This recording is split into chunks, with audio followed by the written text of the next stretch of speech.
How's it going, everyone? Combo here. Today we got 5 quick tips with the SR-84, or the sniper for the light class. I believe this to be one of the most powerful weapons in the game, given the right circumstance. But in order to use it to its fullest ability, it's important you know a few things, which I will be showing off today. So without further ado, let's get right into it. Starting things out at number 1, we have what I believe to be the best ability when using the sniper. Now, on the light class, you have access to the dash as well as invisibility, but in my opinion, I believe the grapple do the best, not saying the other two cannot be used effectively. And this is because when you're using the sniper, there are 2 important things you have to keep in mind. 1, keeping your distance, and 2, keeping the high ground, both of which lend very well to hitting your shots and not really being contested.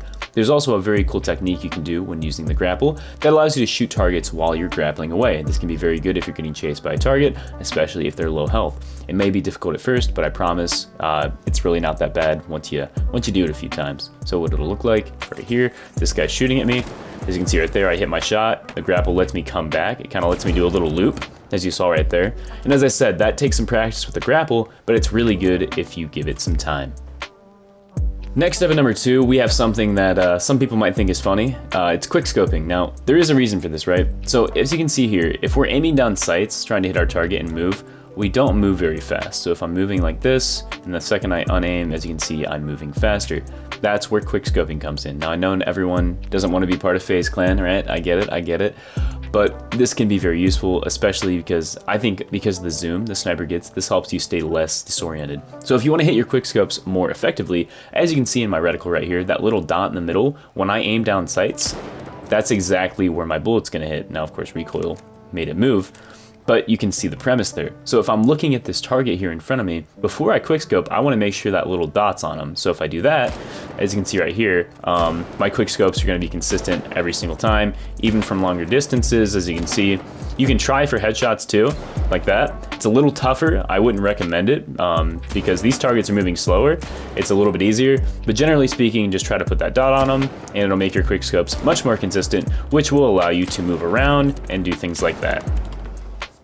Next up at number 3, we have no-scoping. Now, before you run away and say this guy's stupid, hear me out. No-scoping can actually be very useful in certain situations, and what I'm here to tell you is how to make it consistent. So, about 5 meters in, or as much as this target can fill this little reticle right here, you're gonna hit your no-scope every single time. So if I'm following this target, as you can see, as long as I'm keeping that reticle on him, I'm gonna hit my no-scope every single time. And you might ask, why do that? Well, as I said, quickscoping can be good for those medium ranges, but for ranges like this right here, this can be very disorienting, especially if a target is using a dash. So in my opinion, it's better to no-scope, because as I said, the no-scope in this game is actually pretty good, and you don't really have to worry about missing your shots too much. Oh, right there I was off target. But as you can see right there, I'm hitting basically dead center every time.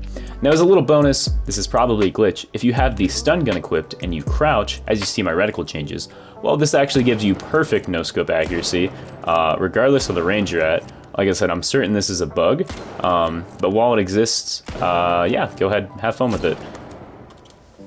Next up at number 4, we have some cool uses for the Goo Grenade. Now, this might not sound like it synergizes initially, but can actually be used in a lot of cool circumstances. So of course, when you have a sniper, sometimes there's fights you just don't want to take, and the Goo Grenade allows you to block off chokes, for example, like that. What I like to use it for is a bit of a head glitch, or like just cover in general.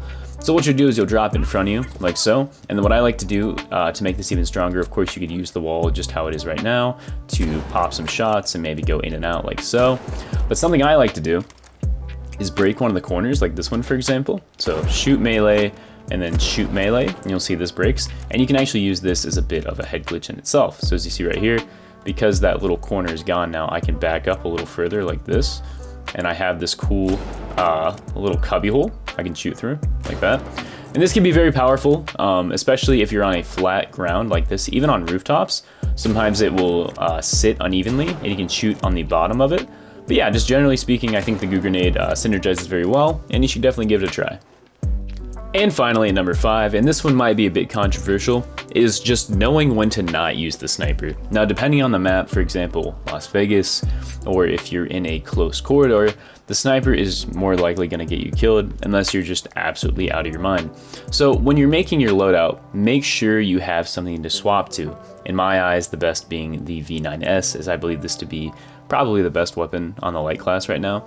So for example, like I said, if you're struggling, just come over here, say, okay, it's not working out, and have this here, because as I said, in those close quarters situations, you know, you're not always going to be able to use the sniper. I'm not saying you can't, and some of the tips that I showed earlier are going to help you, but don't be afraid to switch, because some certain situations, especially when buildings start breaking, just do not lend well to the sniper, so it's important to know when to swap off.